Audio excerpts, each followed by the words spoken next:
Всем привет, друзья! И сегодня я хотел затронуть тему, такую как режимы в Brawl Старсе. На данный момент их появилось очень большое количество, но сейчас люди выбирают из худших в лучших, и из-за этого я хочу сделать топ-3 худших режимов в Brawl Старсе, лично по моему мнению.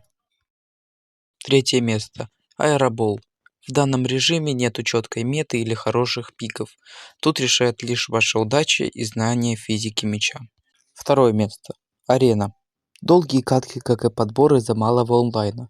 Тоже нету понятной меты и дают хоть больше кубков, чем в классических режимах, но все равно лучше сыграть 2-3 катки в Brawl Ball, чем один раз в арену. И первое место.